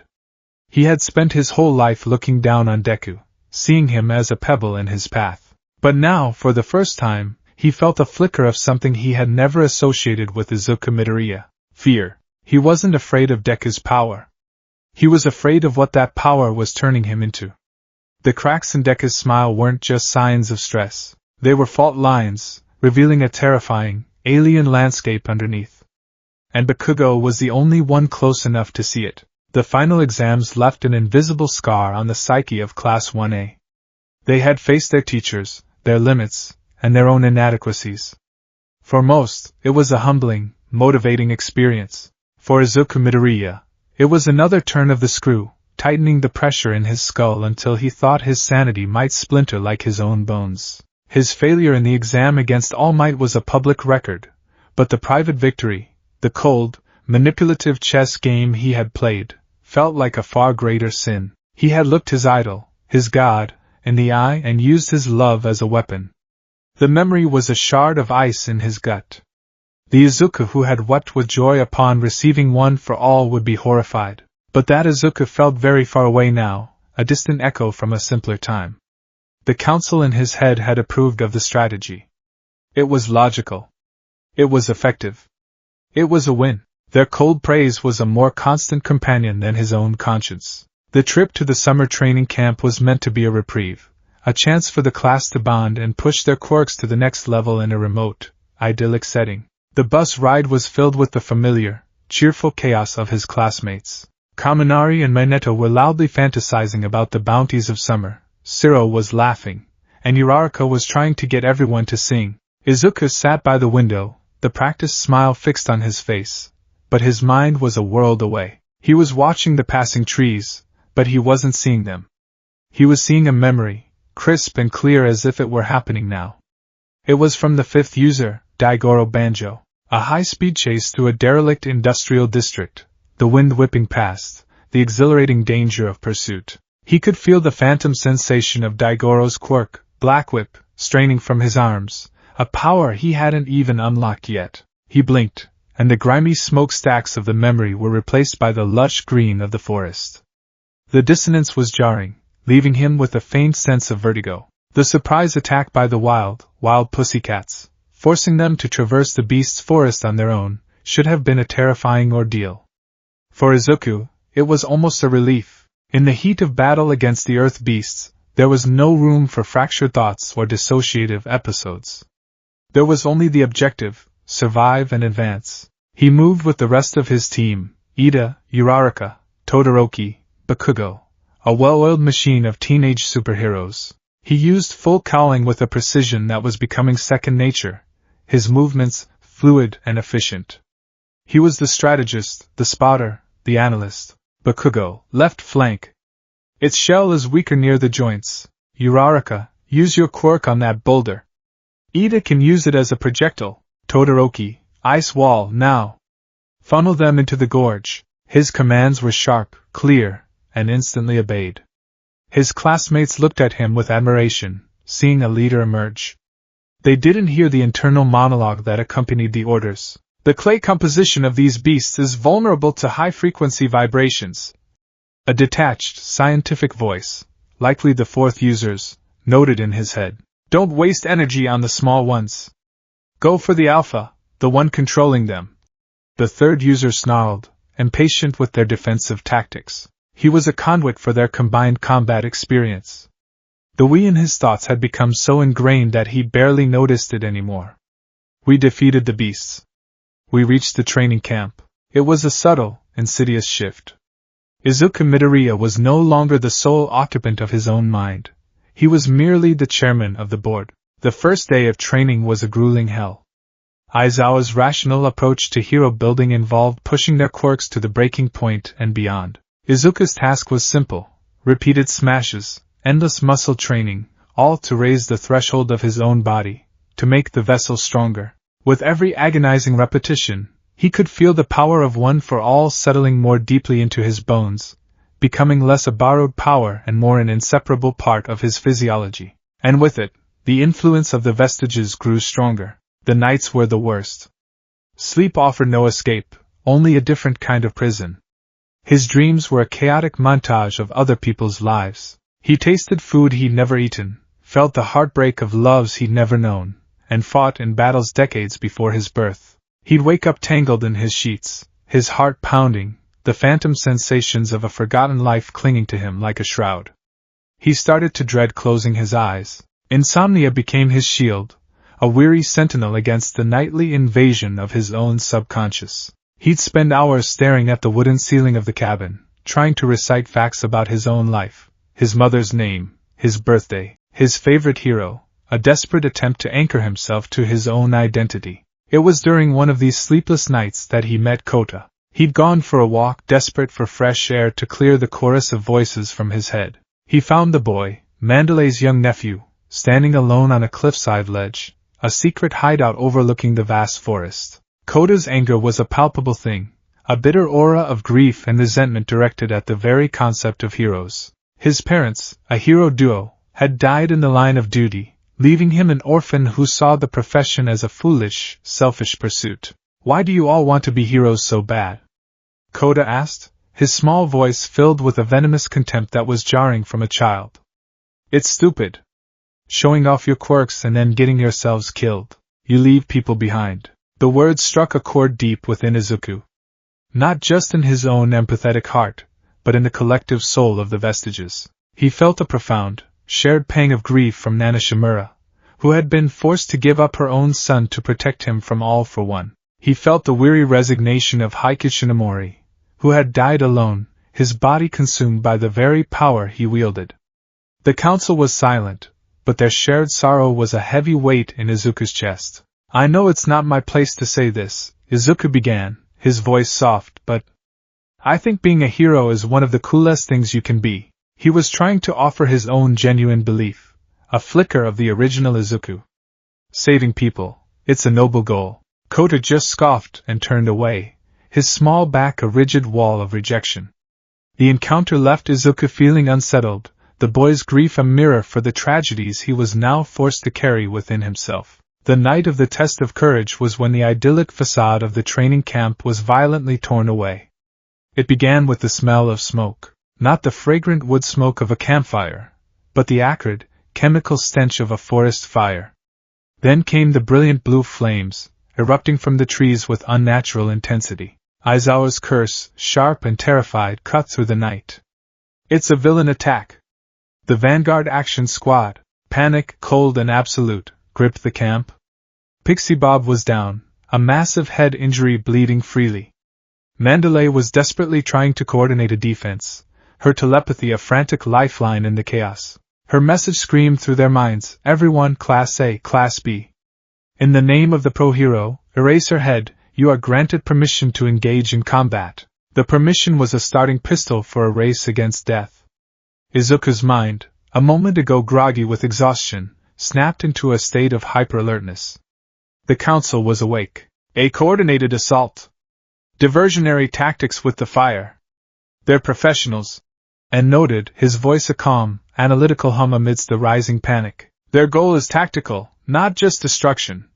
The second user added. Find their objective.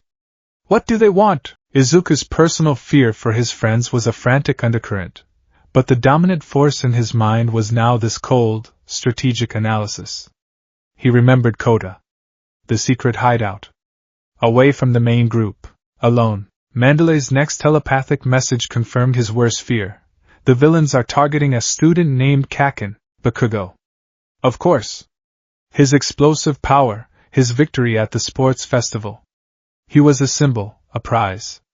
But Izuku's immediate, overriding concern wasn't for Bakugo. It was for the small, angry boy on the cliffside. The villains were everywhere. Kota was right in their path. Mandalay! Izuku yelled, his voice cutting through the chaos. Where's Kota? I know where he is. Is he safe? Mandalay's eyes widened in horror. She hadn't accounted for him. He was outside her telepathic range. Izuku didn't wait for an answer. He burst into motion, full cowling flaring to life. He ignored Aizawa's orders to stay with the group, ignored the shouts of his classmates. He had one objective, one mission that burned brighter than the blue flames consuming the forest: save Kota. It wasn't just his own heroic instinct driving him. It was Nana Shimura's ferocious, desperate grief over the child she had to abandon. It was the collective, burning need of the vestiges to protect the innocent, a need honed over a century of battle and loss. He was running on the fuel of 8 heroes' worth of protective fury. He scrambled up the rocky path to the cliffside hideout, his heart a frantic drum against his ribs. The scene that greeted him was a nightmare. A villain stood there, a hulking giant of a man with ridiculously oversized muscles and a prosthetic eye. He was clad in a yellow coat and wore a cruel, sadistic grin. He was toying with Kota, who was backed against the rock face, his face pale with terror. Hey there, little guy, the villain, muscular, chuckled. You shouldn't be here. This is a playground for grown-ups. He raised a massive fist, muscles coiling upon muscles. Izuku didn't hesitate. He shot forward, a green cannonball of righteous fury. Get away from him! He slammed into Muscular with a 5% smash, the blow connecting squarely with the villain's side. It was like punching a wall of solid granite. Muscular barely budged, his grin only widening. Oh ho! A hero appears, he said, turning his attention to Izuku. You've got some fire in you, kid. But you're way out of your league. Muscular's quirk was terrifying. He could augment his body with his own muscle fibers, creating a dense, powerful armor that also enhanced his strength to superhuman levels. He was a walking tank. I remember you, Muscular said, his prosthetic eye glinting. Your parents. The water hose duo. They were weak. Put up a good fight, but in the end, Pop. He made a casual, brutal gesture with his hand. The confession struck Kota like a physical blow. This was him. The man who had killed his parents. The monster from his nightmares, made real. Izuku's blood ran cold. The fury inside him, already a raging inferno, intensified. The voices of the vestiges were no longer just a council. They were a screaming, unified chorus demanding retribution. You're fast, Muscular admitted, as Izuku dodged a crushing blow that pulverized the rock where he'd been standing. But you can't hurt me. Your little 5% love taps are nothing. He was right. 5% was doing nothing. Izuku pushed it to 8%, then 10%. The strain on his body was immense, his muscles screaming in protest. He was faster, stronger, but Muscular's defense was absolute. The villain caught him with a backhand, sending him flying into the cliff wall. The impact was brutal, the pain a blinding flash of white. He lay there, his body battered, his vision swimming. He could hear Kota crying. He could feel Muscular's heavy footsteps approaching. It's not enough, he thought, his own desperation a thin, reedy cry. I'm not strong enough. Then be stronger! A voice roared in his head, a voice of pure, unadulterated command that drowned out all the others. It was the second user, a man who knew nothing but war and survival. The boy is the mission. Everything else is expendable. Use it all. Everything else is expendable. The words echoed in the cavern of his skull. His arms. His legs. His future. His own mind. All expendable. Only the mission mattered. Save Kota. He struggled to his feet, his body a symphony of pain. He looked at Muscular, who was laughing, enjoying the spectacle. He looked at Kota, who was staring at him, his face a mask of terror and a tiny, flickering spark of hope. And in that moment, the final floodgates didn't just break, they were obliterated. Izuku Midoriya, the boy, was swept away by the tidal wave of one for all. He stopped holding back. He stopped trying to control it. He opened himself up completely, offering his body as a willing sacrifice on the altar of his desperation. The power that answered his call was terrifying. It was a raw, primordial force, the culmination of a century of stockpiled energy. It was the fury of 8 heroes, the weight of their lives and deaths, all focused into a single, incandescent point. I have to save him, he whispered, but the voice was distant, coming from a great depth. The entity looking out of his eyes now was something else entirely. It was one for all. He cocked back his arm, the limb already screaming in protest. The power he drew into it was absolute. Not 5%. Not 100%. He was pulling on the very essence of the quirk, on the souls of the men who had wielded it before him. He could see them. It wasn't a dream or a flash. They were there, standing behind him, a ghostly gallery of heroes. A tall, gaunt man with long white hair. A stern, battle-hardened man with spiky hair. A dark-haired man with kind, sad eyes. A hulking man with a scarred face. And a woman, her smile now a grim line of determination, a spectral hand on his shoulder. They were all there, their own power flowing into him, their wills becoming his. The world seemed to turn red. His arm felt like it was going to tear itself from its socket. He didn't care. One for all. The voice that came out of him was a chorus, a multi-layered echo of his own voice and the voices of the 7 specters behind him. Muscular's laughter died in his throat. He saw the shift. He saw the sheer, terrifying pressure emanating from the broken boy. He brought up his arms, his muscles swelling to an impossible degree, a dense shield of flesh. 1,000,000%. It wasn't a number. It was a declaration. It was a statement of absolute, unconditional surrender to the power. Delaware. Detroit. Smayawawa Wash. The impact was not a sound. It was the end of sound. A silent, concussive wave that annihilated everything in its path. The punch didn't just hit Muscular's defense, it passed through it. The overwhelming kinetic force, infused with the psychic weight of 8 souls, was something his quirk couldn't absorb. It was like trying to catch a tsunami in a teacup. Muscular's muscle armor shredded. His bones shattered. The punch lifted the giant villain off his feet and slammed him into the mountainside with such force that the entire cliff face cracked and splintered. The villain was driven into the rock itself, embedded in a crater of his own making, utterly and completely broken. The battle was over. The victory was absolute. The cost was catastrophic. The backlash hit Izuku like a physical entity. The arm that delivered the punch was a ruin, a mangled mess of shredded muscle and powdered bone, twisted at an impossible angle. The force of the blow had traveled back through his body, fracturing his other arm, his legs, his ribs.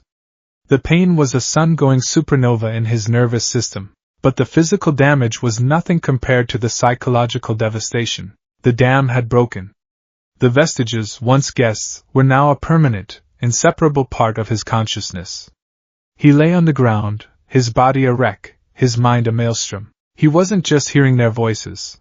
He was having full-blown conversations with them. Is the child safe? Nana Shimura's voice asked, filled with a desperate, trembling relief. The threat is neutralized.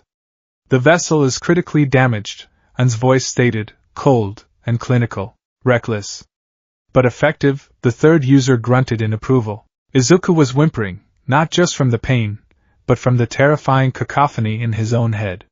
He was no longer Izuku Midoriya using one for all. He was one for all, a collective consciousness of heroes and warriors, a living, breathing paradox of life and death, all crammed into the broken body of a 16-year-old boy. His sense of self, the core I that made him Izuku, was a flickering candle in a hurricane, on the verge of being extinguished forever. He saw Koto approaching, his small face streaked with tears, his eyes wide with a mixture of terror and awe. Izuku tried to smile, to offer a reassurance. Are you okay? Koto whispered, his voice trembling. Izuku opened his mouth to answer, but the words that came out were not his own. We made a promise, he mumbled, his gaze unfocused, looking past Koto to the ghostly figures only he could see. We promised to protect them. He was looking over his shoulder, nodding at people who weren't there. His eyes were wide with a paranoid fear, scanning the burning trees not for villains, but for threats that had died decades ago. He saw the ghost of All for One lurking in every shadow. This was the state Aizawa found him in. He arrived to find a scene of utter devastation. A villain-shaped crater in the side of a mountain, and his student, his problem child, broken on the ground. But it wasn't the physical injuries that made Aizawa's blood run cold. It was the look in Midoriya's eyes. They were vacant, yet frantic. He was muttering to himself, or to the air around him. His head would twitch, as if listening to a voice only he could hear. This wasn't just trauma. This wasn't just battle fatigue. Aizawa knelt beside him, his voice dangerously soft. Midoriya. It's over. You're safe. Izuku's eyes focused on him, but there was no recognition there. The vessel is compromised, he whispered, his voice a strange, hoarse echo. But the mission was a success. The child is secure, the vessel. Not me. Not my body. For the first time, Shoyuta Aizawa, the rational, pragmatic hero who had seen the darkest sides of humanity, felt a genuine, profound fear for his student. This wasn't a kid who had pushed himself too hard. This was a kid who had pushed himself over the edge. The power he wielded hadn't just broken his body. It had shattered his mind, and Aizawa had a sickening feeling that all the king's horses and all the king's men couldn't put Izuku Midoriya back together again.